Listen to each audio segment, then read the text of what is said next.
नमो नमः। नमस्कार। व्यंजन संधि भाग 3 के अंतर्गत आज हम पढ़ने जा रहे हैं लत्व संधि, जिसके अंतर्गत हम पढ़ेंगे लत्व संधि का सूत्र तोड़ ली, लत्व विधान करने और लत्व विधान को पहचानने की युक्तियां। तो आइए हम सबसे पहले देखते हैं लत्व संधि के सूत्र को और उसकी परिभाषा को। लत्व संधि का सूत्र है तोड़ ली। इसका यदि हम संधि विच्छेद करें तो संधि विच्छेद होगा तोह ली। देखिए यहां पर तोह में लगी है षष्ठी, हम ये रंग बदलते हैं, और ली में लगी है सप्तमी।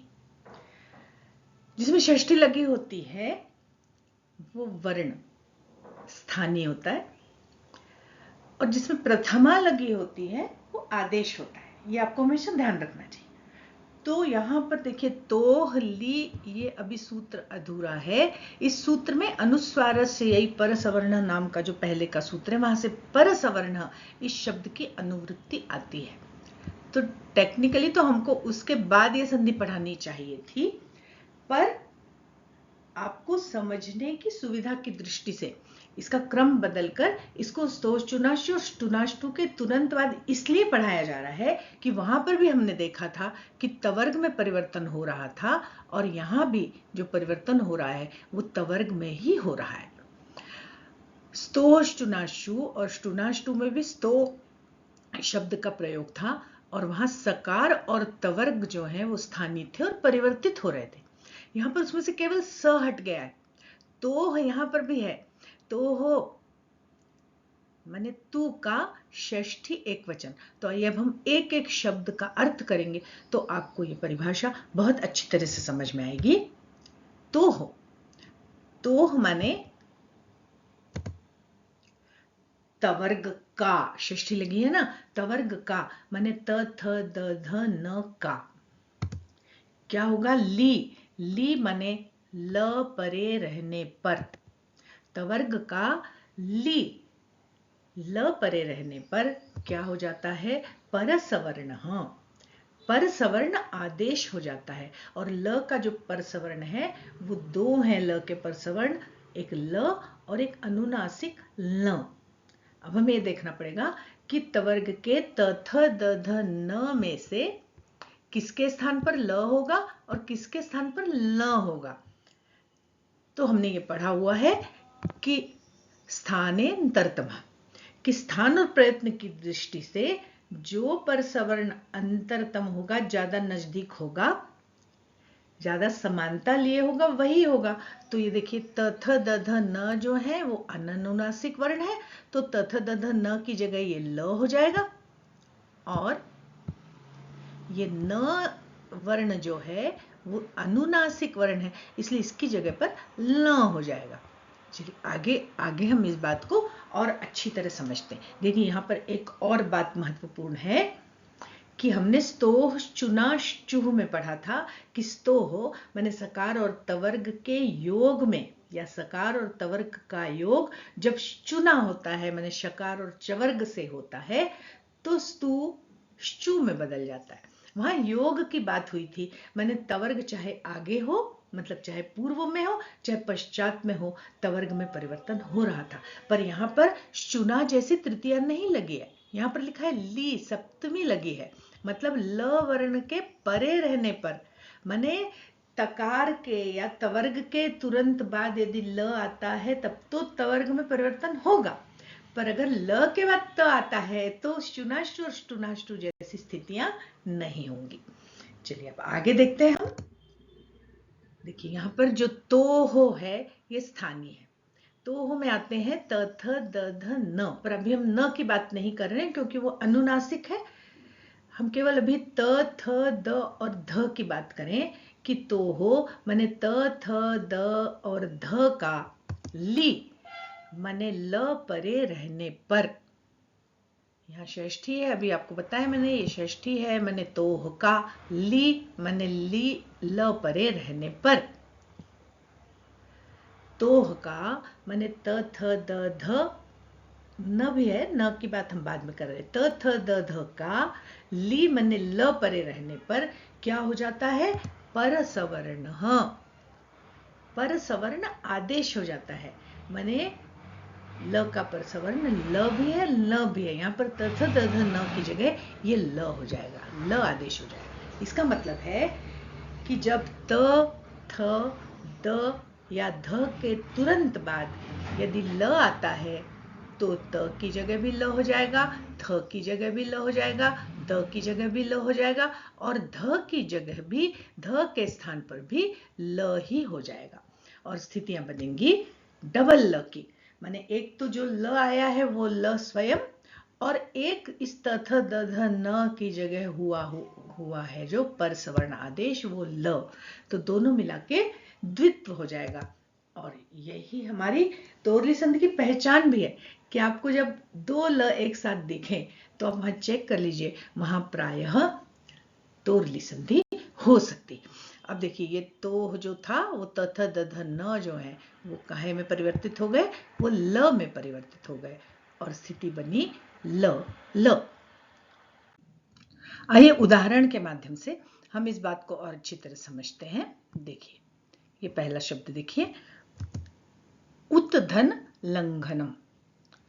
यहां पर ये उत का त है, इसके ठीक बाद ये ल आ रहा है, माने हमारे तोरली संधि की शर्त यहां पूरी हो रही। पहली शर्त है कि पूर्व में त होना चाहिए और त के बाद माने तवर्ग का कोई वर्ण हो और तवर्ग के वर्ण के बाद ल आए, तो इस तवर्ग के वर्ण की जगह पर परसवर्ण आदेश हो जाता है।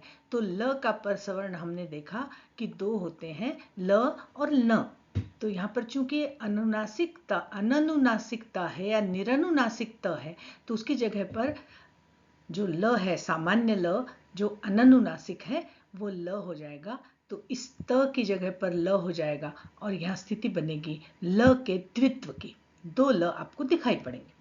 तो उत का जो त है उस त की जगह पर हो गया ल, और हमारा शब्द बना उत्धन लंघनम बराबर उल्लंघन। अगला देखिए तत् धन लीन, यहाँ भी वही स्थितियां हैं, त के बाद ल आ रहा है तो डबल ल हो गया तल्लीन। उत धन लिखितम, त के बाद ल आया, इस त को भी ल हो गया और शब्द बना हमारा उल्लिखितम। तद धन लय, तल्लय।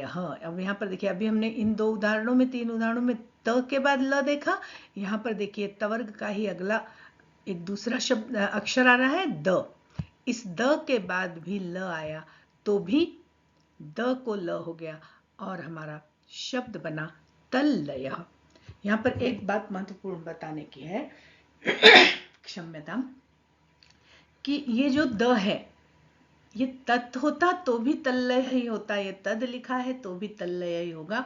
आगे हम जब जस्व संधि और चर्त्व संधि पढ़ेंगे तो वहां हम जानेंगे कि उत भी होता है, उद भी होता है, तत् भी होता है, तद भी होता है। तो ये स्थितियां क्यों बनती हैं, कब द हो जाता है, कब त हो जाता है, और ये होना अनिवार्य होता है कि वैकल्पिक। ये हम आगे आने वाली संधियों में हम इन नियमों को पढ़ेंगे। आगे हम और उदाहरण देखते हैं। उत्धन लेख, त को हो गया ल और बना उल्लेख। उत्धन लास, उल्लास। भगवद, ये द आया, भगवद धन लीन, ये द के स्थान पर भी ल हो गया और शब्द बना भगवल्लीन। विद्युत धन लता, त के बाद ल आया, त के स्थान पर ल हो गया और ये विद्युल्लता, शब्द बना विद्युल्लता। पद धन लवः, पल्लवः, ये पद का द है, इस द के बाद ल आया और शब्द बना पल्लवः। जगत धन लयः, जगल्लयः। आशा है आपने इतनी बात अच्छे से समझ ली होगी कि त, थ, द और ध के बाद अगर ल आता है तो इनके स्थान पर ल ही हो जाता है, पर सवर्ण आदेश हो जाता है। मैंने त के स्थान पर भी ल, थ के स्थान पर भी ल, द के स्थान पर भी ल आदेश और ध के स्थान पर भी ल आदेश हो जाता है। यद्यपि थ और ध के उदाहरण मिलते नहीं हैं, या मिलते भी हैं तो बहुत कम मिलते हैं। प्राय परीक्षाओं में ये त और द के उदाहरण ही पूछे जाते हैं। तो आइए अब हम देखते हैं कि न के बाद ल आता है तो क्या होता है। हमने अभी तोरली संधि की परिभाषा पढ़ी कि तोह अर्थात तू का माने तथ दध न का, ली ल परे रहने पर सवर्ण आदेश हो जाता है, माने ल हो जाता है और ल हो जाता है। और उसमें से हमने इस ल वर्ण की स्थितियां देख ली, माने त थ द ध के बाद होने वाले त थ द ध में होने वाले परिवर्तन को हमने देख लिया। अब हमें न के बाद अगर ल आता है तो क्या होता है ये देखना है। तो तथ दध न के बाद ल आने पर तो ल आदेश हो जाता है, किंतु अगर न के बाद ल आए, न के बाद ल आए तो उस न के स्थान पर अनुनासिक ल हो जाता है। माने ये ल का ही परसवर्ण है। हमने अभी देखा कि ल के परसवर्ण दो हैं, एक ल है और एक ल है। तो स्थानांतरतमः की दृष्टि से जो अनुनासिक वर्ण थे त थ द ध, उनके स्थान पर तो ये पहला वाला हो गया, पर अब ये एक अक्षर बचा अनुनासिक न, उस अनुनासिक न के स्थान पर ये ल हो जाता है।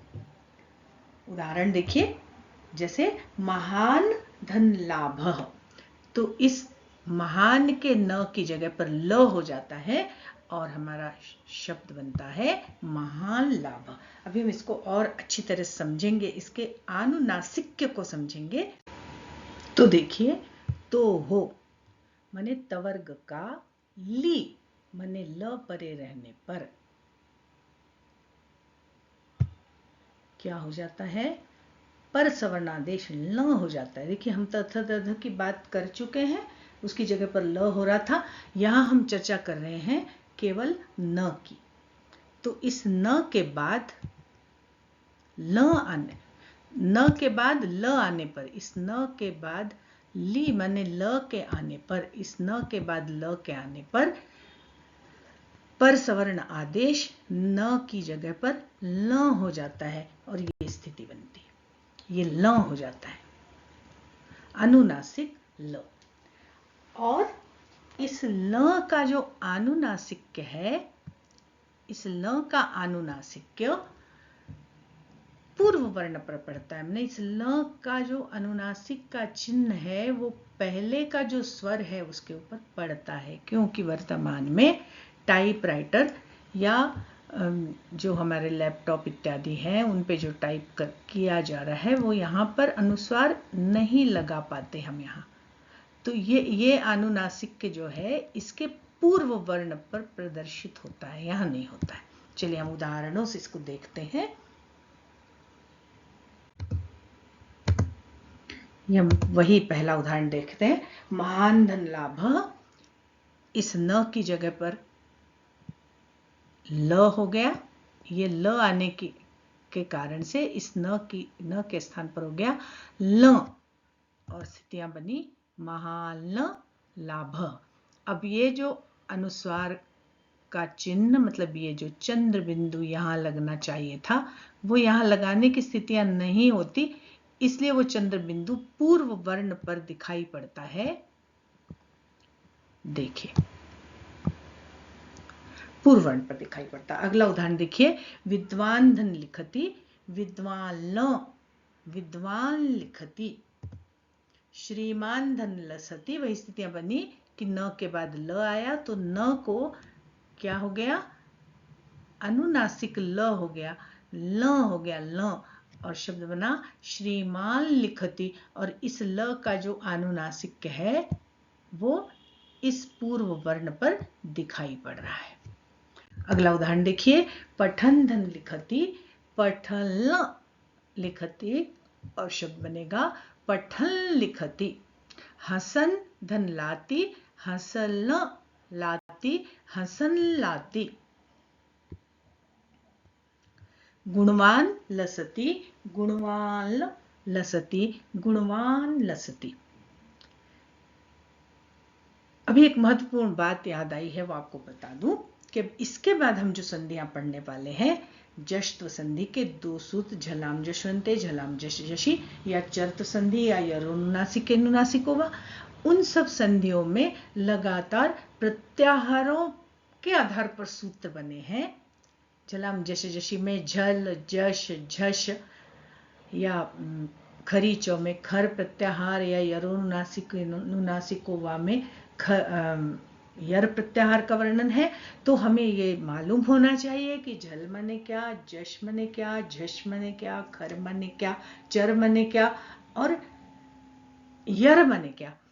तो ये प्रत्याहार बनाने की विधियों से संबंधित माहेश्वर सूत्र का वीडियो अगर आपने नहीं देखा है तो अगली संधियों के वीडियो देखने के पूर्व आपको वो वीडियो देखना परम आवश्यक है। तभी आप आगे आने वाली व्यंजन संधियों को अच्छी तरह समझ पाएंगे और ये वीडियो में लिया हुआ ज्ञान आपको आगे विसर्ग संधि की व्याख्या करते समय भी काम में आएगा। इसलिए आई बटन पर जाकर आप पहले माहेश्वर सूत्राणी का वीडियो देख लें, उसके बाद ही आगे की संधियों का वीडियो देखें। तो आशा है आप लोगों को तोरली संधि बहुत अच्छी तरह से समझ में आ गई होगी। तो यदि अच्छी लगी है, आपको पसंद आई है, तो जल्दी से वीडियो को लाइक कीजिए, अपने अन्य जिज्ञासु मित्रों के साथ इसे शेयर कीजिए और बहुत शीघ्र हम मिलेंगे एक नए विषय के साथ। वीडियो पर समय देने के लिए बहुत बहुत धन्यवाद। जयतु संस्कृतम जयतु भारतम, पुनर्मिलामः।